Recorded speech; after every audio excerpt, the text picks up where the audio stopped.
राष्ट्र की मांग ने कैसे छीन ली केपी ओली की कुर्सी? क्या है वो भारत विरोधी गलतियां जिनकी वजह से केपी ओली को देना पड़ गया इस्तीफा? लोगों को क्या कहना है वो तो जारी बात है, उनका एक खास मौकफ होता है, तो वो एक उन्होंने अपना बनाया हुआ है, तो वो कहेंगे जी इस चीज को कुछ लोगों का। तो इनफैक्ट नरेंद्र मोदी साहब इज सेइंग के गुड बाय ओले, ठीक है, KP Sharma Oli good bye, you are no more the one जिसकी हमें कोई जरूरत है, आपकी में कोई जरूरत नहीं है, आप अगर ये जो रीजन है कि जेनजी ने इसको किया है क्योंकि उनको इंटरनेट प्लेटफॉर्म्स नहीं मिल रहे थे, सोशल मीडिया के प्लेटफॉर्म्स नहीं मिल रहे थे, if this is the reason. 2024 में बांग्लादेश के अंदर तख्ता पलट हुआ, 2022 में श्रीलंका के अंदर तख्ता पलट हुआ और 2025 में नेपाल के अंदर। और ये एग्रेशन ऐसे नहीं आया, गवर्नमेंट की जानिब से अवाम के ऊपर स्ट्रेट फायरिंग की, वाटर कैनन का इस्तेमाल किया। तो बड़ी खबर नेपाल हिंसा को लेकर, जहां पर नेपाल हिंसा पर भारत का बड़ा बयान सामने आया है। भारत ने पहली बार नेपाल हिंसा पर प्रतिक्रिया दी है। हिंसा के बीच भारत की ओर से चेतावनी जारी की गई है। साथ ही भारत की ओर से कहा गया कि नेपाल का पड़ोसी और करीबी मित्र होने के नाते भारत उम्मीद करता है कि यहाँ हालात जल्द से जल्द सामान्य हो जाएं। नेपाल एक छोटा देश है दोस्तों, नेपाल में ये चीज मैनेज हो गई। केपी शर्मा ओली गायब, आज की तारीख में किसी को नहीं पता नेपाल का प्रधानमंत्री जो कल तक चौड़ा घूमता था वो है कहां पे, वो गायब हो गया दोस्तों। केपी शर्मा ओली खास पपलू चाइनीज का, खास Paplu controlled by the Chinese communist party. जय हिंद दोस्तों, नव भारत स्पेशल में आप सभी का स्वागत है। तो दोस्तों, नेपाल में सोशल मीडिया पर लगे बैन को लेकर युवाओं के विरोध प्रदर्शन हिंसक तस्वीरों ने पूरी दुनिया को हैरान कर दिया है। इस प्रदर्शन से पूरे साउथ एशिया में भूचाल आ गया है, जिसको लेकर पाकिस्तान मीडिया में भी काफी ज्यादा चर्चा का विषय बना हुआ है। तो आप लोग ये पाक मीडिया रिएक्शन पूरा अंत तक जरूर देखिएगा। पाकिस्तान मीडिया से इस पे क्या प्रतिक्रिया आता है। सिक्योरिटी अफेयर्स में वहां पे नेपाल के ऊपर बड़ी लंबी डिस्कशन हुई और ये जो वायलेंस हो रहा है इससे हमारे दिल को बहुत तकलीफ हो रही है। उन्होंने कहा है कि मुझे बड़ा अफसोस हुआ है कि यंग लोगों की जिंदगियां चली गई हैं।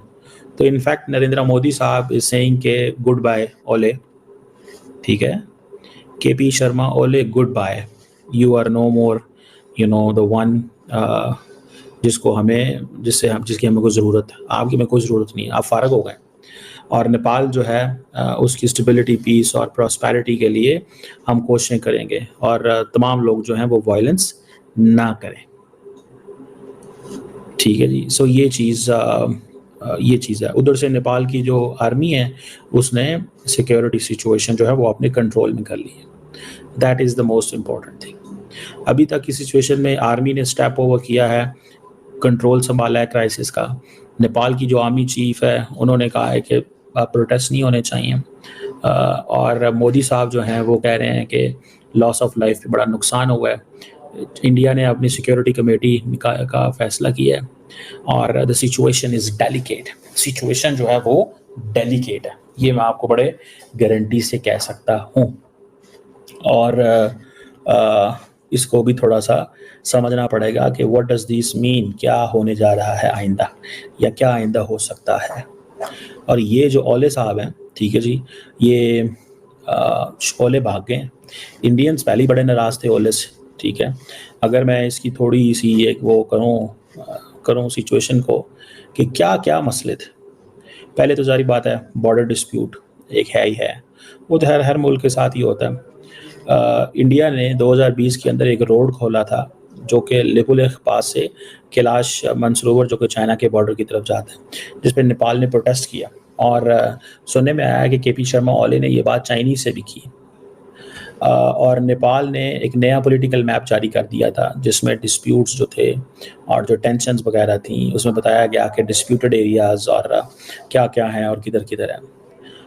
सो ये चीज़ें हैं। इंडिया और नेपाल जो है उसमें ये ओले जो है वो ये कई दफ़ा माजी में कह चुके हैं कि जनाब आप तो इंडिया को समझना चाहिए कि Nepal is not it's colony.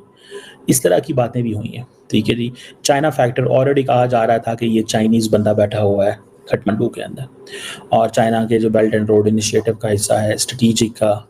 India कहता था कि चाइना की एक स्ट्रेटेजिक इंक्रोचमेंट है साउथ एशिया के अंदर। तो बेसिकली इंडियन समझते थे कि ये सारी की सारी जो इंक्रोचमेंट है वो जो है ना वो मतलब ये चाइना की तरफ से की जा रही है, नेपाल उसका सहारा है। और नेपाल जो था वो कहता था कि we are very much dependent on India and we need a balance. जब से ये शर्मा साहब बने थे प्राइम मिनिस्टर, ये इंडिया भी नहीं आए थे। लेकिन नरेंद्र मोदी, मैं आपको बताता चलूँ, ये पावर ऐसी बेरहम चीज़ है। The moment you leave power, the moment you are out of the game, you are gone. आपका कोई बंदा आपका शर्म या ख्याल ध्यान नहीं करता। इस चीज़ को ये ज़हन में रखिएगा। जो कह लीजिए कि जो नेपाल में जो कुछ हुआ, तो वो टू यू डॉक्टर साहब, और आप इज वेरी वेरी स्केरी। 17 साल में 14 बार गवर्नमेंट बदल चुकी है। It's a very dangerous thing. लेकिन मैं ये बात पे ज़्यादा जोर दूंगा कि अगर ये जो रीज़न है कि जेनजी ने इसको किया है क्योंकि उनको इंटरनेट प्लेटफॉर्म्स नहीं मिल रहे थे, सोशल मीडिया के प्लेटफॉर्म्स नहीं मिल रहे थे, if this is the reason, I don't know कि ये रीजन सच है कि नहीं है, तो ये बहुत खतरनाक है। इसका मतलब है ये ऐसा एडिक्शन है जो गवर्नमेंट्स को भी आप क्या इनसिक्योर करे पड़ा है। और इंटरनेट को कौन रेगुलेट करता है, इंटरनेट को कौन चलाता है, ये हमें आपको पता नहीं। कॉन्सेप्ट ऑफ स्टेट तो इनके आगे फेल हो रखा है भाई। अब तो स्टेट ट्विटर पे चलता है।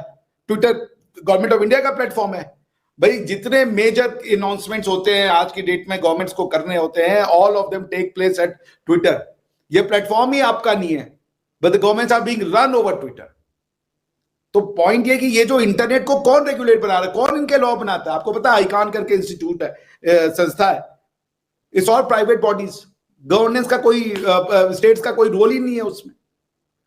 आप वो क्या कह रहे थे, नेपाल वाले तो यही कह रहे थे ना कि आके हमारे साथ रजिस्टर करो।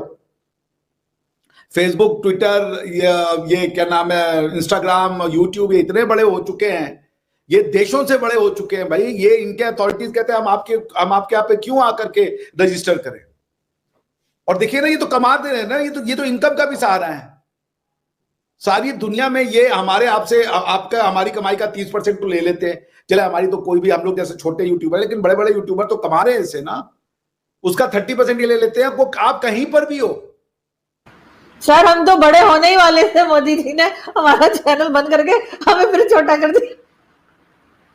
अरे भैया वो तो आप यार कोई भी बात हो, आप ऑपरेशन सिंदूर कर दे रही हैं आप।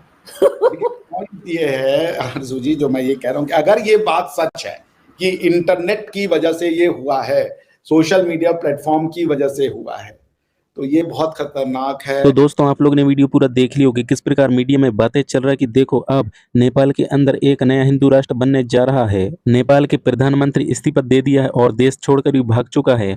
और इसके अलावा देश के राष्ट्रपति ने भी इस्तीफा दे दिया है। और नेपाल के वित्त मंत्री को बीच सड़क में दौड़ा कर पीटा गया है और विदेश मंत्री को उनके घर में घुसकर लात घूंसा से मारा गया है, जिसको लेकर पूरे मीडिया के एक्सपर्ट भी अब बोलना चालू कर दिए। केपी शर्मा तो वहाँ के प्रधानमंत्री चाइना की कठपुतली थे। और आप लोग को वीडियो में ये भी देखने को मिला होगा किस प्रकार पाकिस्तान मीडिया में भी ये बातें चल रही है कि देखो भारत के प्रधानमंत्री नरेंद्र मोदी अब नेपाल के अंदर एक नया बयान जारी कर दिया है। भारत के प्रधानमंत्री नरेंद्र मोदी मंगलवार को नेपाल की स्थिति पर चर्चा किया है और उस बैठक में ये बताया गया है कि नेपाल की स्थिरता, शांति और समृद्धि भारत के लिए अत्यंत महत्वपूर्ण है। और जो अभी नेपाल के अंदर विरोध चालू हुआ है उसको लेकर भारत के प्रधानमंत्री नरेंद्र मोदी ने भी एक बयान जारी करके बताया कि नेपाल के अंदर से जल्दी स्थिरता और शांति सुरक्षा के लिए बयान दिया है, जिसको लेकर अब पाकिस्तान के लोग भी अब बोलना चालू कर दिए कि देखो भारत के प्रधानमंत्री नरेंद्र मोदी नेपाल के अंदर भी अपना बयान जारी कर दिया है, क्योंकि वहां पे केपी शर्मा चले गए हैं तो अब भारत की